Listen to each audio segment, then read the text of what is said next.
Paul Galland. On est le 26 juin 1924 à Saint-Donat. Oui, la guerre est arrivée. Mais là, je travaillais à la chaussure après. Ah oui, parce que ça n'avait pas bien marché avec le mécano. J'étais rentré à l'usine. Automatiquement, on baignait dans une ambiance, moi syndicale, d'autres pour autre chose. Et il faut dire, pour être bien complet, qu'à l'époque, j'étais très catholique.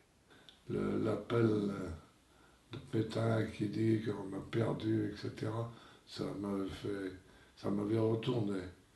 Ouais, c'est assez bizarre, d'ailleurs, j'étais encore gamin et j'avais pris cette déclaration de dire qu'on était vaincu, etc. Tu sais.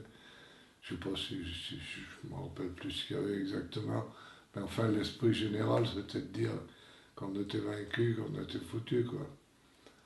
Et c'est pas possible. Les mouvements de jeunesse étaient florissants à l'époque. Dans un pays comme chez nous, il y avait les jeunesses communistes, il y avait les jeunesses socialistes, il y avait la JOC dont j'étais responsable. Et il y avait tout un climat de résistance dans ce petit pays de Saint-Donat. Puisque nous avons eu des gens comme Aragon, c'est pas lui qui nous a convertis. Hein. Il était là pour se cacher. Bon, mais ça, c'était son problème. Il y avait le pharmacien, il y avait le boulanger, il y avait... Tous étaient... On était tous plus ou moins résistants, quoi. Mais sans... Tout à l'heure, on m'avait dit, vous êtes rentré au maquis. Moi, je ne suis jamais allé au maquis. Enfin, je suis allé pour faire porter des messages, puisque j'étais agent de liaison entre les différents maquis. Noir était un parachutiste qui avait été parachuté par là dans les coins. Et sa mission était de regrouper les maquis. Parce qu'il y avait le maquis Bosambo, il y avait le maquis Tartampion, le maquis machin. C'était certainement pas terrible et comme action, et puis c'était même dangereux parce que à force de se démultiplier, on risquait d'un jour de tomber sur... Voilà. Donc, c'était plus une ambiance générale qu'une adhésion. Et en plus, il y avait pas mal de familles de Saint-Donat qui étaient résistants, les familles Les Monod, Chancel, tout ça, c'était des gens qui vraiment... Le docteur Le Monod, père, était ce vieux toubib, ce toubib de campagne qui disait « Je te soigne, je ne te demande pas si tu as payé ». Le 15 juin à Saint-Donat, ça a été une journée de représailles des Allemands sur Saint-Donat. Ils sont arrivés, paraît-il, ils étaient presque 1 millier. Donc ils ont tout envahi, heureusement que nous, on était partis. Enfin, ceux qui étaient intéressés par la question. Et ils ont violé une centaine de femmes. Ouais, ça a été une journée terrible. Et moi, j'y ai échappé bêtement. Je finissais une liaison dans un maquis qui était du côté de Montchenu, c'est un petit pays du coin. Et il était tard. Et le chef du maquis de la baraque où il était me dit tu vas pas repartir à bicyclette. J'avais couché chez au maquis. Et le matin, et ça c'est intéressant, et le matin il me dit je vais te donner un pli, tu le porteras un groupe de résistants qui est en dessus de Tain-l'Hermitage. C'est pas loin.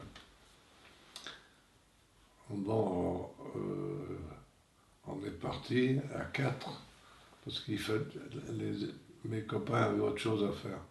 Et la mission n'était pas grande, c'était de dire que l'autre maquis était bien en place, enfin, etc. Et alors là, on s'est séparés, on était 4 agents de liaison. Et comme on passait à Saint-Donat, on est allé même boire le café chez un des gars qui était avec nous. On a bu le café chez un dénommé Bert. Et puis, donc, on est parti là-bas, on s'est divisé, mais enfin, passons sur des détails d'exécution. On s'est divisé, et moi, je suis allé faire une liaison à un endroit, enfin, et un de nos copains, des 4,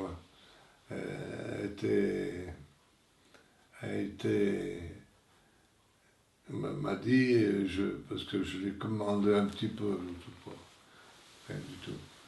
Il m'a dit, moi j'irai bien dans cette région, je connais bien, enfin dans ces quartiers plutôt, je connais bien, ce sera plus facile, bien sûr. Il avait son petit ordre de mission et on s'est séparés. Chacun est parti dans son coin. Et lui, avec son message, a monté, et vous verrez, il y a une chapelle. Voilà, vous voyez la chapelle.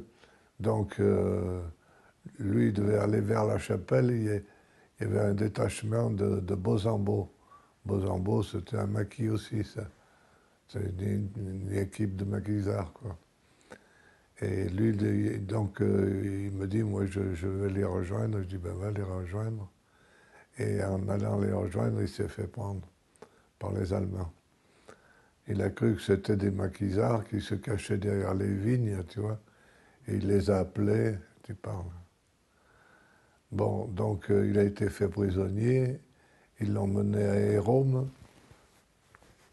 Voilà, ils l'ont mené à Hérôme et ils l'ont fermé dans la classe, à l'école. Ça, c'est les Allemands, alors, ça. Et à la fin de la guerre, quand il y avait une petite bibliothèque dans un coin, et l'institut qui était venu